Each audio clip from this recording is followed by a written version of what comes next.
Today's life lesson is about goal setting. First, we define the word goal as a group, and students write the definition in their student workbooks. After students write the definition in their workbooks, we determine a good goal for chess and a good goal for life. So for example, a chess goal might be to win the pawn game and to learn exactly how the pawn moves today. An example of a life goal might be to finish reading a book that you started by the end of the week.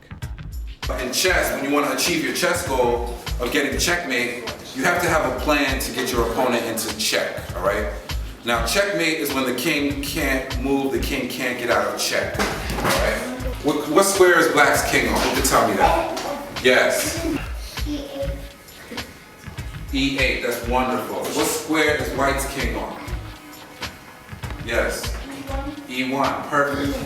If you look at your boards, you have numbers going up and down the side, all right? I want all the black pawns set up on the 7th row and all the white pawns set up on the 2nd row, and that's it, all right? That's all I want on your boards. Please set that up now.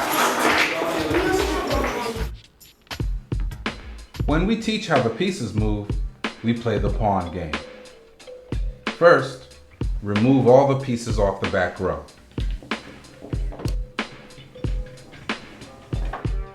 The object of the pawn game is to get one of your pawns to your opponent's last row. Pawns move forward only. The first time that you move a pawn, you can move it 1 square or you can move it 2 squares. Pawns capture diagonally. To capture with a pawn, move your pawn onto the square of your opponent's pawn and remove your opponent's pawn from the board. Right now, and we're going to play a game where you have to get one pawn all the way to your opponent's last row, okay? Now, the first time you move a pawn, you can move it 2 squares, or the second, and then after that, you can only move it 1 square, all right? When you are capturing with a pawn, you cannot capture straight up ahead.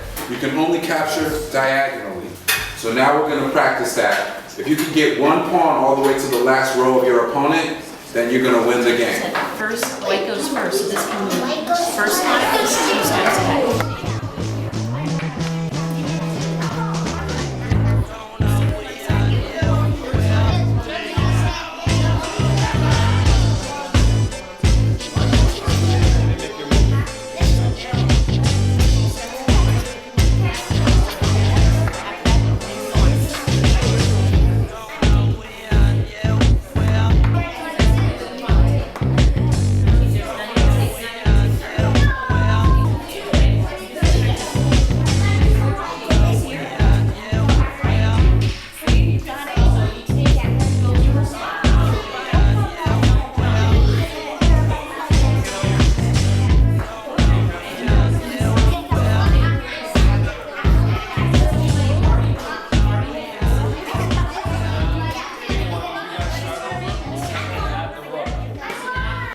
Once a player wins, then we set the board back up with pawns, but we add a piece from the back row.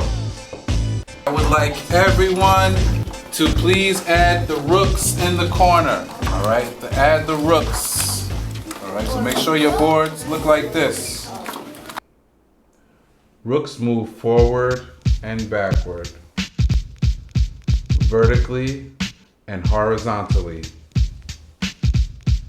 We play the same game, except now we have a piece on the back row to assist us. But the rook does not jump. The same way that the rook moves, that's how the rook captures, all right? Shake hands, you may begin.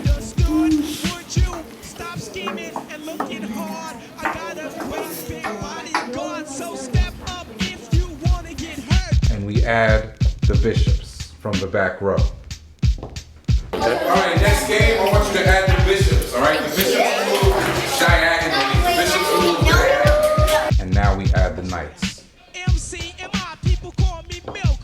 See what I'm doing? So I made an L like this. I went one up and 2 over. Or I made an L where I went 2 up and 1 over. See see the difference? I'm not moving my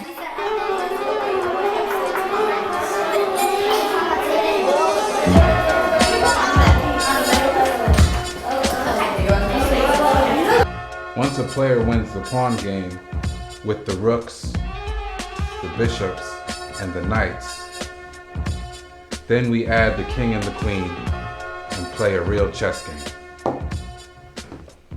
I want you to write the definition of goal and plan in your notebook when you get your notebook. Nicole? Nicole, her goal for the summer was to read 20 books. All right? So she's going to write in her notebook, my goal is to read 20 books for the summer. Her plan, we suggested, her plan was that she read at least 1 hour every day. By the end of the lesson, students will learn how to choose and monitor a goal. Students will also learn the value of goal setting and how to set short-term and long-term goals. That's it for today's lesson. Think before you move.